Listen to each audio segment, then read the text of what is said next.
Hi, my name is Molly Sullivan, and I'm a biology student in the Randall Research Scholars Program, working in the Department of Nutrition, Hospitality, and Sports Management with Dr. Kong on my project, The Impact of Inclusion Complexation with Fatty Acid on Pea Starch Digestibility.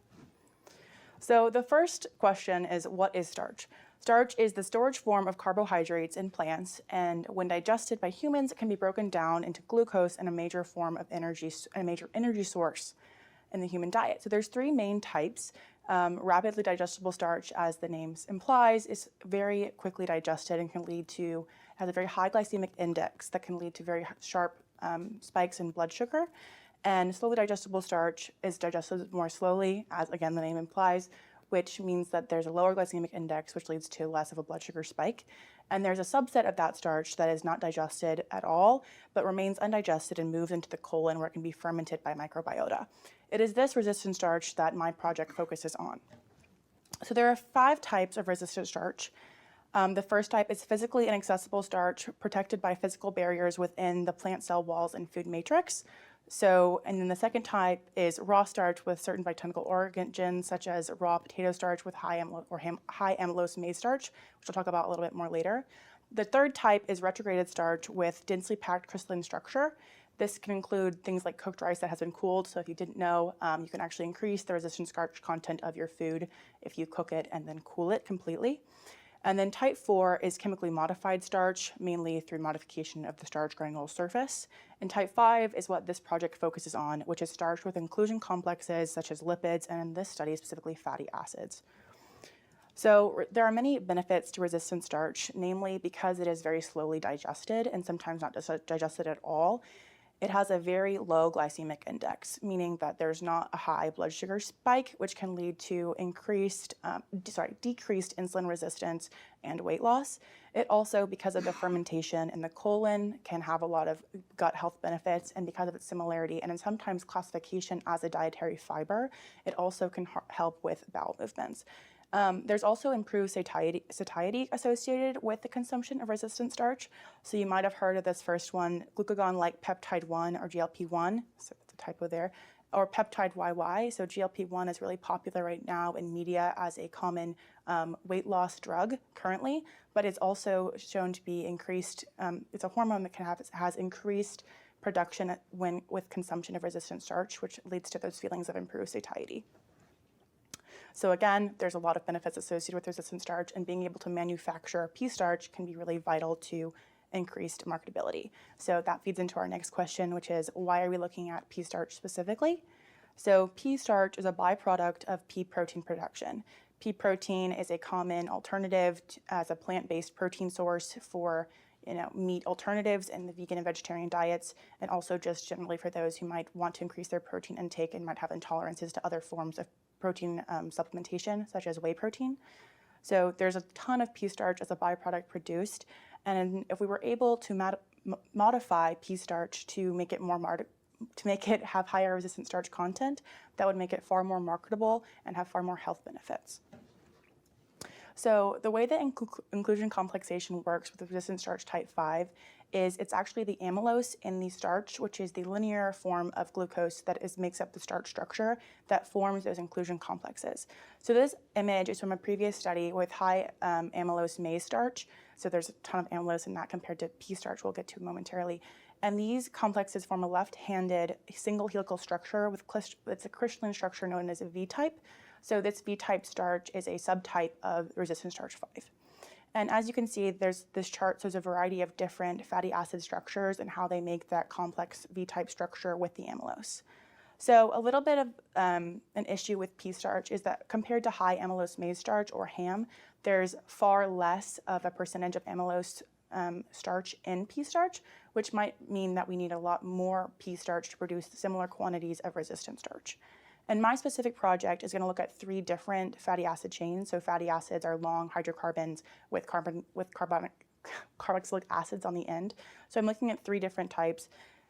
Dodecandioic acid, which is 12 carbons with a carboxylic acid on both ends, stearic acid, which is 18 carbons, and palmic acid, which is 16. So I'm looking mostly at linear chains. This chart shows some different variations that have different trans and cis bonding between the carbons.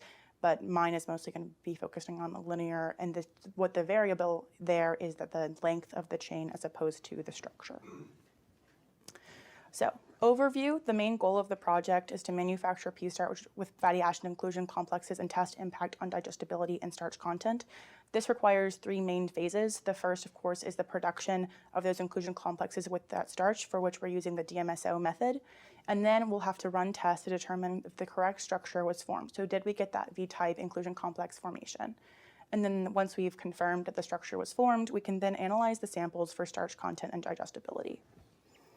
So the DMSO method involves separately heating the starch and the inclusion complex in a water bath, and then mixing them together and stirring while stirring, continually heating it and adding hot water, and then that is then incubated with heat for 15 minutes and then cooled while stirred for 24 hours. That precipitate is then centrifuged and washed with ethanol in 3 different rounds, and the resulting pellet can then be dried in a desiccator, which is shown in that image there, and pulverized. So after it's dried, as shown in those little tin pans, it can then be pulverized to a fine powder for further testing and processing. So the first test we do for whether the structure was formed is DSC, or differential scanning calorimetry. The sample is loaded into a small pan and then heated against a comparison substance or reference substance. And what the DSC does is it applies steady amounts of heat, and it can track the actual heat of the starch to see how there might be changes, and that produces a thermogram. So if an inclusion complex is formed, an endothermic peak during heating will be shown. So it's heated from about 20 to 40 degrees Celsius to 120 degrees Celsius, and as you can see in the red box, that is that endothermic peak during heating, which indicates that the inclusion complex was formed. That endothermic peak is due to the dissociation of the inclusion complex with the amylose starch structure. And this is, again, from a previous study looking at high amylose maize starch. So we're going to have to later do the testing on our own starch. So further sample analysis involves confirmation of structure formation. So this is, again, in that stage where we're making sure that the structure was formed correctly. And that involves wide-angle X-ray diffraction, which allows for the exact structure determination and the crystallinity of the V-type. And then the final step will be the starch content analysis, which is an in vitro starch digestion assay that allows for determination of digestible starch and resistant starch. So my references, any questions?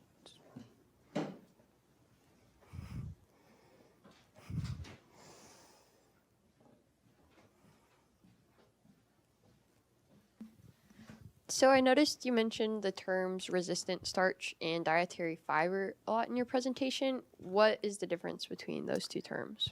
So according to the FDA, they're actually allowing resistant starch to be categorized as dietary fiber on food labels. But the main difference there is that resistant starch is still a type of starch, meaning under certain conditions it could be digested. And additionally, while dietary fiber might generally be completely undigested and doesn't necessarily come with a starch component, resistant starch is always going to be part of a greater starch structure and have some elements that are digestible. So could you possibly go into a little bit more depth about why DMSO is your chosen solvent for this experiment? Yeah, so DMSO is a really commonly available solvent system that makes the formation of the inclusion complexes readily accessible. However, it is not approved in actual food manufacturing. So once we determine if these inclusion complexes work and produce higher amounts of resistant starch, if we want to make this applicable to a wider manufacturing realm, we'll need to find a water-based method.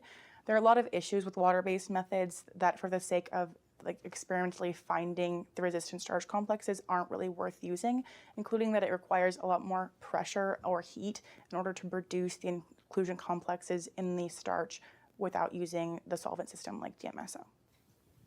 So what is actually driving the V-type crystalline structure of the fatty acid inclusion complexes? So the V-type structure is driven by, as most reactions are in chemistry, by the desire for higher levels of entropy. So if the V-type involves the hydrophobic interior proteins to circle around the hydrophobic portion of the fatty acid chain, and then the hydrophilic portion are on the exterior. And what this allows for is the entropy of the surrounding water molecules to be increased so that because the concentration of the hydrophobic areas is together.